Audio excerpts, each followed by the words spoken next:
今天将为大家带来局中秘猎手炮破脸炮的变化。那么初学象棋的棋友可能会认为什么是脸炮呢？稍微有点不太好理解。其实在这里炮2平3以及炮8平7，在开局将炮藏于兵卒之后，这样的话也是收敛一下，暂时避免其锋芒。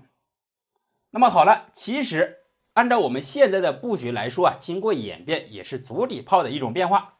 那么我们直接进入今天的开局，红方当头炮，黑方猎手炮。此时红上马，黑方马8进9，这样的话按照我们前面的思维是大猎手炮的一种表现。此时红方出车，黑方就来了一个炮8平7，这里就形成了红方猎手炮对黑方脸炮。那么这个炮暂时藏在7卒之下，目的是将来瞄准红方的3路下。那么走到这里之后呢，按照我们前面常规的思维左右子类均衡出动，这样的话势必在开局摆好阵型。但是古朴在这里来了一个开局就形成了一个单刀赴会，孤军深入。这步棋假如说按照我们现在的布局稍微有点莽撞，比如对方士4进5或者说士6进5的话，将此车进行拦截的话，显得这个车在这里稍微发挥不了太大的作用。那么他这里走的话，如果说黑方选择平车的话，感觉你这步车走了2步的话，我跟你对调很划算。但是红方的主要目的是接下来平车过来，压住黑方的1路、2路的车马，这样的话在开局抢先抑制对方的子力，显得黑方得不偿失。所以说黑方在这里选择赶紧马2进3，并没有称势，这里也是快速活通子力。那么好了，走到这里之后呢，红方兵7进1，目的挺兵制马，黑方快速出车抓炮，红方跳马。此时走到这里黑方也来了个车2进6，进车压制，目的准备平车压马。但是红方在这里来了一个将计就计，车9平8。黑方这里一看呢，这是什么意思呢？你这显然的话就是把我这个车不放在眼里就大胆的直接过来吃马。其实这也是红方巧妙设计的一个诱敌战术，故意把黑方这个车引诱到比较隐蔽的地方。这里也是我们采取很多弃马局的主要一些思想。好，那么走到这里接下来红方走出了一个破局的招法，炮8进7，先扔一个海底炮。那么可能有朋友会认为你这里什么时候才能够扔这个炮，什么时候能够成立呢？其实我们在这里也给大家稍微简单总结一下。当双方是当头炮，尤其是我方是当头炮的时候，对方主要出现一个单马守中卒，我们形成了中路以及底线2路炮进行夹击的时候，势必这个炮从底线会有一定的进攻手法。那么此时黑方并没有选择抢先贪吃马，因为如果说你这里先吃马的话，红方甩车过来既卡住马，将来炮甩边路的话，再次大军压的话，势必双车一炮在他的底线黑方有些招架不住。所以说黑方在这里果断采取先退马吃炮，先解决后顾之忧。此时红方利用一个巧妙以炮换马的战术主要是进炮打掉中卒，先控制中路。这里先打中卒也是不错的选择，但是古朴选择先进去吃马。此时黑方一看也是选择吃掉，因为这里不吃也是说不过去。此时红方中炮一发出，接下来黑方就只有后悔的时机了。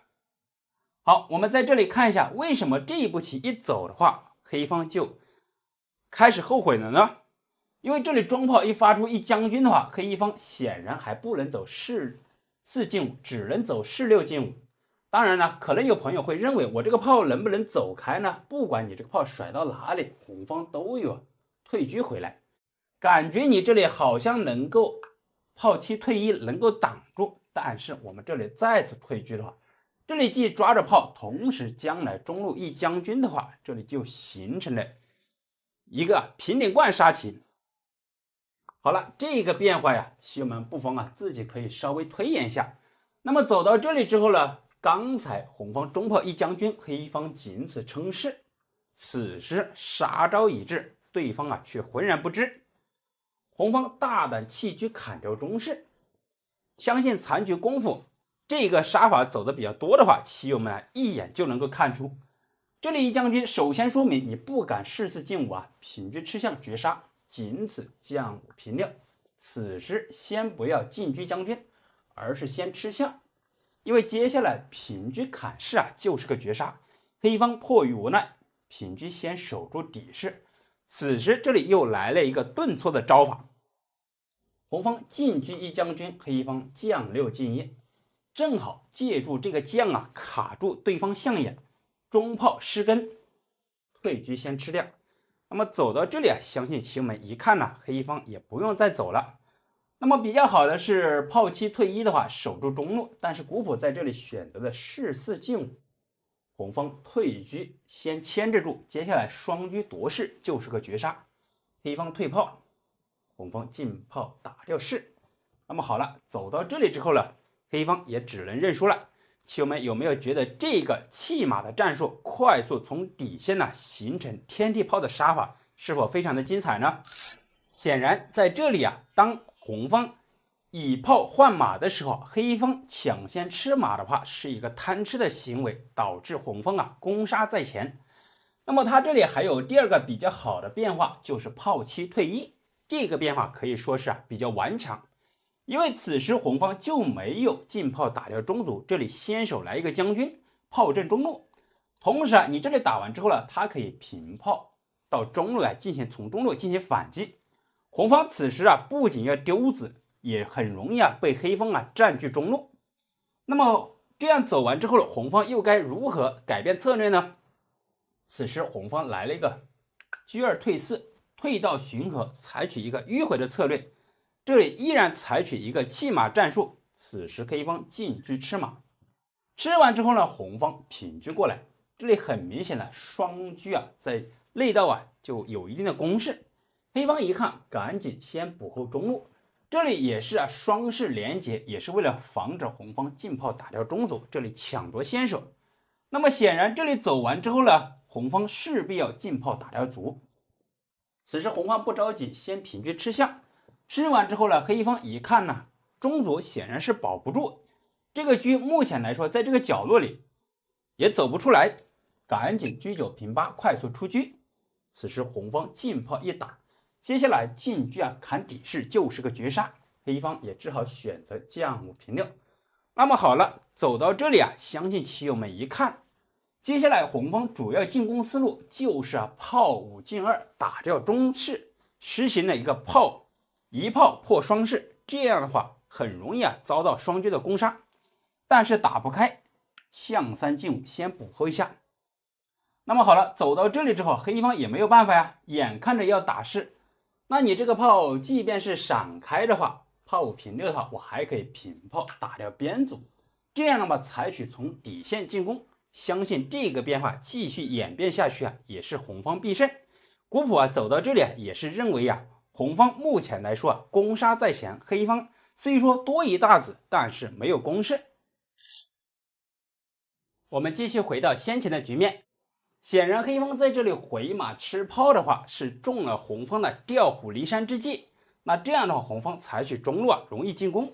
那么它还有第二个变化，车9平8，这里出车根据对车抢夺先手。那么按照我们现在比较好的走法，有直接车2平7的话，既卡住马，将来还有吃象打底士这样一个走法。那么此时在这里古朴选择了一个车2平4，这一步棋可谓是更加的独到，既有车逼近9宫，同时也是主要借助2炮和车形成把对方的3七路象形成一个分割，就不让你能够飞象，卡住象眼逼近9宫，相信黑方的老将也是非常的难受。那么好了，走到这里之后呢，黑方一看目前来说既不能回马吃炮，也是担心中炮发出，他抢先士6进5，心想将来你始终有进炮打掉中卒，我先补后一下中路也是势在必行。那么走到这里之后呢，红方甩炮边路，接下来很明显进车下底的话，弃车炮打象就是个闷杀。黑方目前来看守也守不住了，干脆先进去吃个马，先得个便宜。此时红方采取弃车攻杀，黑方显然不能吃啊。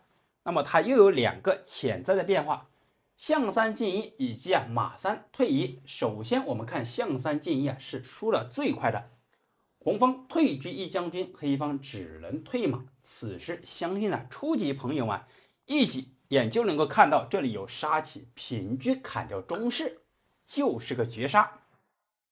好，我们继续返回来，把第2个变化也走给大家来分享一下。那么它还有第2个顽强的防守，马3退1。那么这里走完了，我们又该如何攻杀呢？同样的招法，退车回来。那么此时走到这里之后呢，黑方要么是退士，也仅此这样的策略。那么可能有朋友会认为他还有第2个退炮。首先我们看退士的话，那这里一退士的话，红方进炮打掉中卒，这里一将军的话，你这个炮还走不到炮5进4，同时炮如果说走开的话，我们平车平顶贯杀棋。如果说你称士的话，依然是平车吃士杀棋。那么可能在这里朋友们会认为这里没有打炮，士还在中路的时候呢，还有第2个比较防守的走法，退炮过来守住中士。实则你炮7退1的话，我完全可以车4平5砍掉中士将军。这里一将军，黑方只能将5平6。此时再次平车一将军，只能再次过来。那么好了，再次进炮打掉中卒，同样是双炮双车大军逼近，黑方也只能缴械投降。好了，今天主要为大家介绍了比较简单的猎手炮破脸炮的阵型。可能有朋友会认为黑方稍微有些配合的嫌疑，其实要在这里说明一下，古朴之所以还是有一定的配合嫌疑，主要也是为了演绎精彩的阵型构思以及杀招，主要是提供一个思路供我们学习。欢迎朋友们取长补短，如果说觉得我的视频对你有所帮助，欢迎评论区来个666点赞支持，非常感谢各位朋友们。告诉大家一个好消息，我的内容被官方评定为精选视频，接下来我将把所有的视频全部整理成系列合集，供朋友们收藏、观看和学习交流。还没有加入的朋友，期待你的关注，咱们一起交流探讨。接下来我们继续为大家分享今天的单提马棋局。当红方跳马的时候，黑方快速起横车，这也是出子速度最快的走法。红方出车，黑方抢先平车占据那条线，红方本局棋采取左右均衡出动子力。那么看起来出车是比较快，但是它的缺陷，双马双炮被红方的当头炮以及2路车形成一个牵制，一个子牵制咱们4个势必不妥。黑方选择马8进9提前避让，将来这个炮就容易脱身。好了，走到这里，大家不妨来看看，按照我们前面常规的思维，黑方是单马守中卒，红方是不是有机可乘呢？我们稍作演变，比如说进炮直接打掉中卒，以为黑方上马一吃的话，红方进车把炮吃掉，那这样的话得回失子，而且抢了一个卒，先手还捉着你炮。即便是黑方还价当头炮，将来容易形成抽的话，回马就抽，他可以提前平炮，你无论马走不走，他都会有进炮打过来。而且马走开的话，他直接把你炮交换掉，你飞象一吃，平车一吃象，先手将军，后手把马给吃掉了。看起来这个走法非常的不错啊。而且感觉黑方最大的缺陷就是车卡住了自己的象眼，不能形成中路稳固的城防。好了，咱们退回来，这都是红方的一厢情愿。那么当务之急，他这里打的话，黑方到底如何应对呢？其实很简单，红方一旦打过来的话，黑方的阵型是比较巩固，而且是拦住车，并不会急于吃你这个炮，只需要一招致命的走法，进车捉双的话，马炮必丢其一，而且是松开了象眼，马踩着炮。踩着你3个子，捉着你3个，怎么办呢？首先说明你的当头炮打过来的话，如果说逃后方2个子力，这里上马一吃，即便是你进去吃的话，飞象一打，这个炮打着车，车再退的话，顺势可上马，而且还有先手吃着马炮。当然空头打过来的话，必定要保留啊，将来可形成抽。那黑方平车把炮一吃的话，你还来不及出车形成抽，反手再把马吃掉。那如此的话，2个车你是抽不到，而且都在背地里面。先缓一手飞象呢，这时候黑方攻城深退，一旦退车的话，拦住了你的方向，下一步棋还有充足掩护上马打车。一旦马活蹦乱跳出来之后，这个中炮它就立不稳脚。如此在这里黑方开局已经是大获全胜了。看来炮不侵发还是有道理啊，不然的话搬起石头砸了自己的脚。我们回到今天的主题，红方选择5-7炮，意在快速出车。接下来黑方进车，红方出车，此时黑方充足，这步棋明显的掩护上马打车，红方赶紧把车给压制过来。当然他还不好走车2进4巡河，因为咱们一上马的话，车在这里被打的话，他是无处安身的，所以说进车压制这也是必然的走法。黑方平炮占据内斗线，为什么没有炮8平7呢？咱们往下看就知道这步棋的玄机之处。那在这里红方选择先手长一步士，因为车炮全部都占据双内斗线，先巩固一手。黑方出车，下一步棋进炮封锁红方的空间，提前进车压制过来，感觉有平车吃足压马。实际上黑方是将计就计，他就不敢来，而且不管你来不来的话，黑方这步进炮将来就是很明显的手段，打着双车。所以说红方在这里必须得想办法了，他采取进车下2线，将来这条路通畅，还可以把车杀过来。黑方提前拦截，这时候红方一看好像可以下手了，现在我把中炮发出来，黑方上马一吃，红方平车吃掉马。如此交换的话，先手还控制中路，双车已经逼近黑方的阵营。好了，实际上这个走法呢，反倒帮助了黑方，因为这里车一走开的话，车炮摆脱牵制。常规走法选的是平炮，形成中路，快速亮车，但是更加凶狠的走法就是直接入局。首先进炮底线一将军，他还不好退势，进车一砍，这就容易形成杀棋。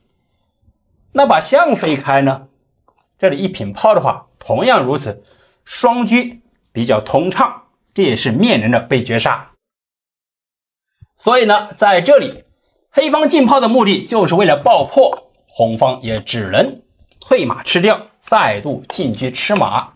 下一步棋平车吃象就是个杀，飞象防守住，咱们进车卡住象眼，就看你如何保了。这不正好进炮打过来，来个反向保护，你拿我能耐呢？好了，接下来这步棋是本局棋最为精华的一招，大家不妨来看看。前方双车杀得很凶，但是对手全部都防住了，如何再度展现新一轮的进攻呢？一招出将助攻，可谓是解开谜团。大家看看这步棋好像你没什么杀呀，车又下不了底，它的主要目的既为将来做杀形成一定的准备，最为关键的一个潜在目的，红方他不好退势，而且将来他一旦有机会退势的话，他会形成巩固的阵型，把黑方的2个车摆脱在背面，如此的话老帅是一个安全地带。那出将的话他就不成立了，红方选择冲兵，活通马路，将来车马炮3子可攻可守。好了，接下来黑方这步棋让红方更加是看不懂，你平炮我也不用担心啊，下不了底。而且你常规走法是把车走开，你再度平炮的话，我始终有平车拦截你这个炮。大不了你平炮到边上的话，我平车杀过来跟住你这个炮。那平炮用车罩着，这是几个意思呢？这里已经是暗藏杀招。红方选择上马，那下面就很明显了，车马炮三子可形成攻势。比如说退车的话，他还可以直接跟你强行对车。这是红方的一些想法，实际上黑方已经形成杀招，大家不妨来看看你能不能走出来呢？这里就走得凶狠一点，直接弃车砍象。那红方明知道人家这里就有炮打掉，你还敢这么大胆吗？接下来这个炮就发挥出了作用，直接进炮底线将军。首先说明炮打出去或者说走开的话，咱们都是借将助攻杀棋。好，那么在这里红方也是仅此一招，退士，进车砍士，请上2楼，再来一招有去无回，退车直接杀棋。这种入局的手法在古朴自出东来无敌手里面被称之为进洞出洞的招法。当然我们现在的棋局叫法呢，也有被称之为蜻蜓3点水。大家觉得哪一个好听呢？欢迎在评论区留下你的想法，非常感谢各位朋友们。各位棋友，今天将为大家介绍最为期待的敢死炮应对飞象局变化。可以说本局的变化把敢死炮精髓招法发挥到了极致。红方第一步炮2进2，沿河18打，黑方既有象3进5，它还有象7进5，这2个走法相差无异。因为红方既有炮2平8，还有炮8平2，开局弃子。黑方进炮打掉炮，接下来就出现了敢死炮非常简单的阵型。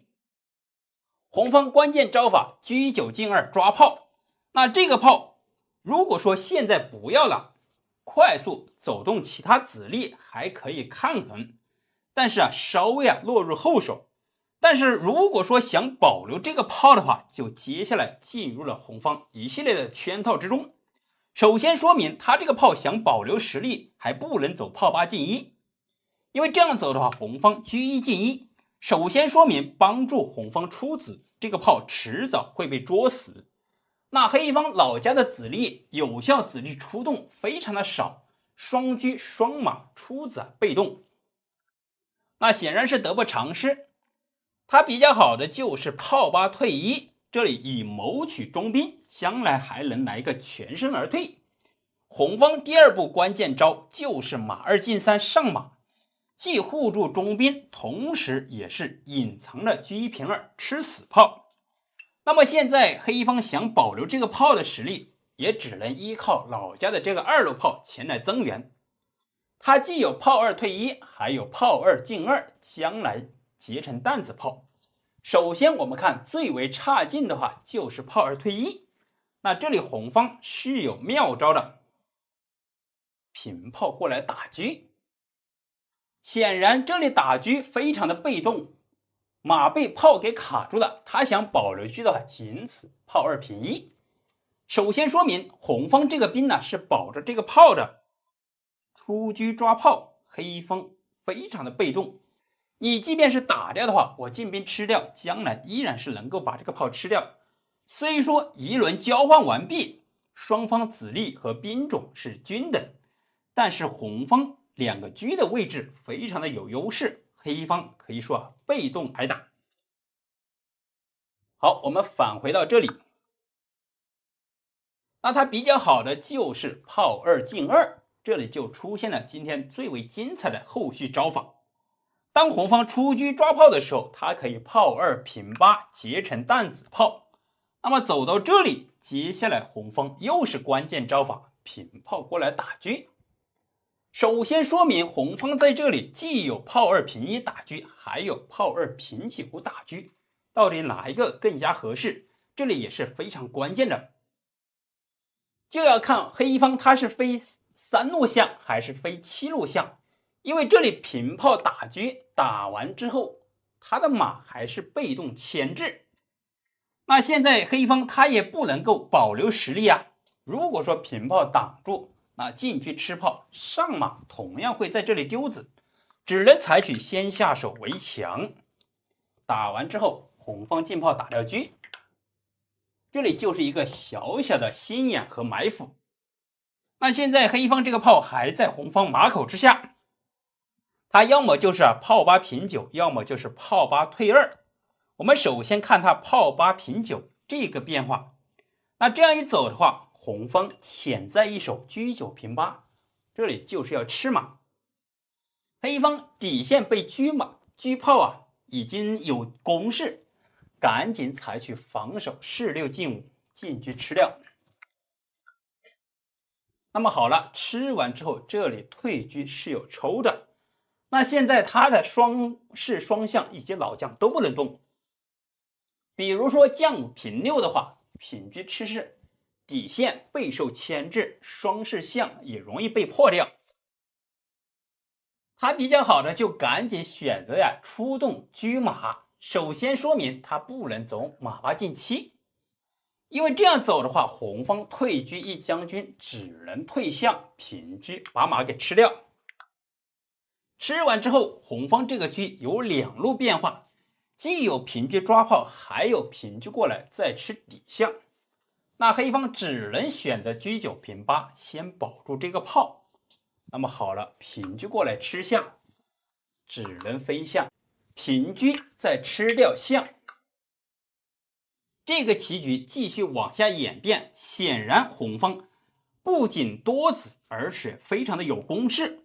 黑方车双炮，红方是车双马炮，将来进攻红方能够快速锁定胜局。当然在这里黑方马8进7不太合适，我们继续看他马8进9的变化。那这样的话，你退车抽是抽不到这个马呀，因为车和象保着这个马，将来他还能够快速出车。但是红方有一手车8退8，这里一将军的话退象，接下来平车吃炮，这个炮就白白的被抽掉了。比较勉强的就是平炮打掉士，那么吃掉。很明显走到这里，红方同样是车双马炮，而且非常的有优势。黑方现在是车马炮，子力出动迟缓，同时这个炮现在被卡住，将来平车占据那道线，进车还是有非常强硬的手段，结合上马围攻上去，也只是时间的问题，同样能够锁定胜局。我们返回到先前的节点，在这里双方打完车之后，黑方还有一个炮8退2，这里逃炮的同时打着红方的车，相对于炮8平9的话更加稳妥一点。那么这里红方就得注意了，很容易走出一个漏招。比如说这里打着车的话，车肯定是不愿意退回去了，很容易走一步马3退5。如果说这样一走的话，红方就会落入败局。因为黑方平炮打掉中兵，这里来一个将军的话，首先说明红方这个马跳不起来。比如说马5进6，或者说马5进4，黑方重炮绝杀。那他马5进3呢，这里平炮打着车，马5进7或者飞象都是平炮要打车。红方比较勉强的想保留实力，就只能车9平5，这里同时抓着炮。那么好了，黑方退炮交给卒来看守，这里车马备受牵制，同时窝心马是一个心头大患，将来还有进炮下底的话，容易形成天地炮，快速启动9路车进入前方进攻，可以说黑方非常的有优势。所以说在这里非常值得要注意的。好，我们返回来，那么比较好的走法又该如何呢？这里不能马回窝心了，也只能选择马3退2。这里同样是车吃着炮，黑方也只能硬着头皮吃掉。红方平车吃掉炮，吃完之后这里还抓着炮，只好逃。那么再次调转枪头车2平8，同样要吃这个马，黑方只能快速称势进车吃掉。那么好了，走到这个局面之下，大家就会发现又还原到了前面一局的变化。那将来这里退车的话，同样是抽，你只能快速选择上边马，退车抽象。那再次平车，只能象棋进5，把中象给拔掉。将来还有再次平车，调转枪头折返回来吃象。这个棋局之下发展下去，黑方子力首先说明他这个车马炮3子子力位置不好，同时红方有底炮在底线形成牵制，取胜红方也只是时间问题。大家觉得这个招法是不是非常的精妙呢？今天这局棋是不是能够让你学到敢死炮的精髓招法呢？如果说觉得还不错，欢迎点赞，长按点赞，来个666，推荐一下，非常感谢朋友们。